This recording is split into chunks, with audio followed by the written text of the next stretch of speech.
Assalamualaikum warahmatullahi wabarakatuh, sahabatku para petani sawit, apa kabar? Semoga kalian selalu dalam keadaan sehat walafiat dan selalu dalam lindungan Tuhan yang Maha Kuasa tentunya, amin. Teman-teman, pada video kali ini saya akan sharing mengenai beberapa hal yang bisa membuat sawit kita ini cepat tumbuh besar. Goals yang ingin kita dapatkan adalah sawit kita ini cepat tumbuh besar dan cepat panen. Tentunya teman-teman, sawit di depan kita ini usianya 16 bulan, varietasnya BL1 Lonsum. Dan mungkin kalau orang lewat sini, orang yang ngarit ke sini apapun lah main, tanya usianya berapa 16 bulan, tentu tidak akan percaya karena memang lumayan bongsor dan besar. Ada yang berkata nanti sawit gajah atau sawit landak. Kemarin sudah saya kastrasi teman-teman dan sudah saya uji coba, saya biarkan buahnya itu tumbuhnya normal. Berarti memang hasil dari uji coba saya. Sebenarnya saya merasa menyesal, namun penyesalan itu di belakang. Dulunya semuanya akan saya buat seperti ini, namun karena force mayor, karena kejadian tidak terduga, akhirnya batal. Hanya satu batang ini yang saya uji coba, dan ada beberapa batang di sana. 6 batang saya perlakukan khusus dengan ini, sama dengan ini yang baru saya tanam sekitar 2 bulanan di bawah sana teman-teman, 2 bulan 3 bulan, dan pertumbuhannya yang 6 batang itu lebih baik dari yang lain-lainnya yang saya tanam biasa. Dan tentunya itu bisa menjadi referensi lah, rekomendasi. Dan nanti ketika saya mau tanam kebun yang baru, meskipun nanti akan menimbulkan biaya yang lebih besar, akan saya gunakan teknik ini. Nah, tekniknya apa teman-teman? Yaitu penggunaan lubang tanam yang lebih besar. Jadi dulunya ini akan saya buat lubang tanam itu 60 kali 60 dengan kedalaman sekitar 40 cm teman-teman. Karena saya menggunakan polybag yang lumayan cukup besar, waktu itu 5 kg. Jadi lumayan cukup besar. Jadi ini saya buat 60 kali 60. Namun ketika sudah saya buat sekitar 33 lubang, karena saya kerjakan sendiri ya, beguyur kalau menurut bahasa kami. Jadi saya ukur lagi, itu ternyata ukurannya hanya 8 kali 8 teman-teman, karena saya kurang ukuran bawa dari rumah itu yang harusnya 1 meter itu jadi 80 cm. Jadi akhirnya cuma dapat 8 kali 8, dan itu akhirnya saya rubah, dan hanya satu batang ini yang masih kena dari ajiran yang pertama yang memang sudah saya lubang. Dan ternyata hasilnya luar biasa, dia tumbuhnya lebih cepat. Bisa dikatakan ketika dia tanam, yang lain itu masih berupaya untuk menembus tanah-tanah yang tanah yang keras, dia ini sudah diistimewakan tanpa usaha yang lebih cepat. Jadi dia lebih cepat tumbuh subur. Ketika sawit itu sudah tumbuh subur, maka perlajuan pertumbuhannya itu akan jauh lebih cepat. Analoginya seperti ini teman-teman. Misalkan kita ya hidup sudah memiliki modal warisan, kita berusaha, itu akan jauh lebih cepat berkembang teman-teman. Kita punya usaha, punya warisan, punya modal, lalu kita kembangkan usaha. Berbeda dengan orang yang memang tidak memiliki modal dari nol, masih dari nol, kemudian baru ngumpulin modal, nabung, sisanya untuk makan. Itu berkembangnya lumayan cukup lama. Nah, yang beliau ini sudah ada modal, tanahnya sudah gembur. Di awal-awal pembentukan akar itu dia sudah lebat, dan ketika akarnya sudah lebat sendiri, sudah enak sendiri, sudah panjang sendiri, kemudian dia menembus yang keras-keras itu memang sudah memiliki modal yang cukup kuat. Jadi batangnya lumayan cukup kuat, akarnya sudah lumayan cukup besar, dan seperti itulah hingga pertumbuhannya bulan demi bulan hingga saat ini itu pertumbuhannya jauh melebihi daripada yang lainnya, meskipun yang lainnya juga lumayan baik. Itu teman-teman yang pertama.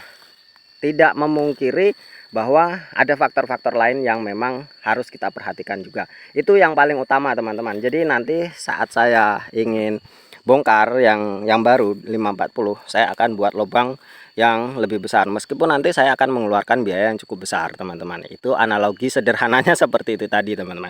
Nah, itu adalah faktor yang pertama yang saya rasa lumayan cukup penting, cukup bisa diaplikasikan di kebun kita masing-masing. Yang kedua teman-teman, yang tidak kalah pentingnya itu adalah penggunaan benih yang tepat. Jadi benih yang sehat teman-teman, benih yang pertama benih yang sehat, usia tanamnya memang usia standar 1 tahun itu sudah standar ya, sekitar 10 hingga 15 bulan itu masih standar. Kalau lebih lewat atau yang terjadi etiolasi atau yang terjadi afkir dan lain sebagainya, itu sebaiknya itu bisa menghambat pertumbuhannya teman-teman. Kalau yang afkir ya sebaiknya dibuang saja. Namun yang seperti etiolasi, seperti yang kerdil dan lain sebagainya, kurang pemupukan, kurus, kering, kerontang, itu nanti akan pertumbuhannya akan lumayan cukup lambat. Itu hal yang kedua. Jadi gunakanlah benih yang ideal, teman-teman. Yang ketiga itu musim, teman-teman. Musim. Jadi usahakan kita itu tanamnya di musim penghujan. Jadi ketika sawit kita ini ditanam itu sudah langsung mendapatkan air yang cukup, teman-teman. Kalau di musim kemarau itu nanti stresnya lumayan cukup lama. Apalagi kalau kita menggunakan benih yang lumayan cukup tua, tidak sehat, ditanam di musim kemarau, itu akhirnya nanti bisa hidup, bisa, namun dia akan berkembang akarnya itu ketika memang hujannya itu tiba. Apalagi kalau benih yang memang sudah lumayan umurnya tua, itu ketika kita mencabut akarnya sudah putus semua dan dia akan mengembalikan lagi atau normal lagi itu lumayan cukup lama. Apalagi kalau asupan airnya itu kurang. Di musim kemarau sangat-sangat kurang. Itu bahkan bisa ada yang kering dan mati. Namun ya karena ketahanan sawit ini lumayan cukup baik, potensi kematiannya lumayan cukup kecil, namun perkembangannya akan terhambat. Jadi usahakan teman-teman, kalau saya sih ya, kalau saya selalu saya rencanakan tanam itu mulai bulan 11. Kalau bisa bulan 11 itu ditanam, karena masalahnya nanti hujannya akan lumayan masih cukup panjang. Itu teman-teman. Yang ketiga. Yang selanjutnya itu masalah pembersihan gulma, teman-teman. Gulma itu sangat mengganggu. Gulma. Apalagi kalau kita tanam di bawah di bawah pohon karet yang masih rindang atau tanaman-tanamannya masih rindang. Kalau bisa ya dibabat habis sajalah, teman-teman, supaya memang 2 tahun itu bisa kita capai targetnya. Kita jangan sayang-sayang, kalau kita sudah tujuannya sawit saja, kita buat sebaik mungkin biar bisa panen cepat dan kita bisa mendapatkan cuan. Jadi gulma-gulma yang ini sebenarnya mulai saya tebas, teman-teman, 4 bulan sekali saya tebas. Saya adalah salah satu petani yang memang meminimalisir penggunaan racun rumput, kecuali ilalang, teman-teman. Ilalang itu tidak bisa dimusnahkan kecuali dengan cap cangkul atau dibajak atau dengan menggunakan racun rumput. Jadi yang lebih efisien ya menggunakan racun rumput lah. Jadi nanti akan saya semprot. Dulu sudah pernah saya semprot, tapi tumbuh lagi dan tumbuh lagi. Harusnya memang lebih intensif. Namun ketika nanti sawitnya sudah sangkup atau sudah pelepahnya sudah akar-akarnya, nanti gulma-gulma itu akan kedil sendiri, teman-teman. Jadi saya bersihkan gulma jangan sampai melebihi tingginya sawit kita, teman-teman, apalagi sawit-sawit yang baru tanam. Kalau yang Simalungun sana sudah saya bersihkan, tinggal beberapa lorong lagi, teman-teman. Ya saya beguyur lah, setiap sore saya datang ke kebun untuk menebas, dapat 1 lorong 2 lorong, ya alhamdulillah. Karena ya kalau kita upah orang lain harus memikirkan biaya yang lebih. Jadi usahakan teman-teman minimalisir penggunaan racun rumput di area piringan. Ya memang mungkin ada yang mengatakan tidak apa-apa, tapi saya rasa itu pasti ada efeknya meskipun itu kecil. Namun kita ini hidup ini ada probabilitas yang nantinya akan menjadi prioritas, teman-teman. Kalau memang kita lihat sawit-sawit yang di sana yang terlalu sering menggunakan racun rumput, itu pertumbuhannya akan sedikit kurang baik karena ya ketidakhati-hatian waktu penyemprotan juga bisa terjadi di sana. Jadi saya ya bersihkan secara manual saja dengan memanfaatkan gulma-gulma ini untuk mengurangi abrasi atau erosi itu, teman-teman. Kemudian yang terakhir adalah masalah pemupukan. Nah, ini yang sangat penting, teman-teman. Masalah pemupukan harus kita perhatikan. Jadi kalau bisa kita itu lakukan pemupukan rutin.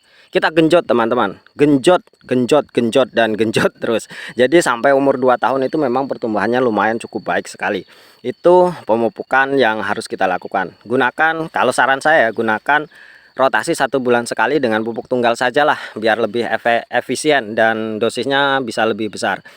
Lakukan secara rutin dengan dosis yang tepat, kalau bisa yang standar. Kalau memang tidak bisa ya yang penting dilakukan pemupukan secara rutin. Nah, yang terakhir, teman-teman, yang lupa itu adalah masalah kastrasi. Kastrasi juga sangat mendukung dari laju pertumbuhan kelapa sawit kita di usia TBM. Selain pemupukan, kastrasi, kemudian pembersihan pruning, teman-teman. Ada yang mengatakan bahwa sawit masih kecil jangan dipruning. Memang jangan dipruning, daun-daun yang masih bisa melakukan fotosintesis jangan dipruning. Namun daun-daun yang sudah kering seperti ini, kering kemudian sudah tidak ada daunnya lagi, nah seperti itu, teman-teman, seperti itu, yang memang sudah tidak bisa melakukan fotosintesis, hanya pelepahnya saja, itu wajib dibuang. Apalagi yang sudah menempel tanah itu bisa mengganggu laju pertumbuhan karena nutrisi itu masih diserap oleh pelepah, sedangkan daunnya tidak bisa melakukan fotosintesis di sana. Jadi buang teman-teman, rajin-rajinlah jadi petani ya, dibuang mana pelepah-pelepah yang memang sudah tidak berfungsi untuk melakukan fotosintesis, dibuang saja, lakukan kastrasi, pembuangan bunga dan buah supaya memang fokusnya ke batang dan ke daun. Itu teman-teman beberapa hal yang memang harus kita upayakan supaya memang laju pertumbuhan kelapa sawit kita ini cepat besar dan bisa cepat panen. Mungkin hanya ini, semoga bermanfaat. Terima kasih atas perhatiannya. Wassalamualaikum warahmatullahi wabarakatuh.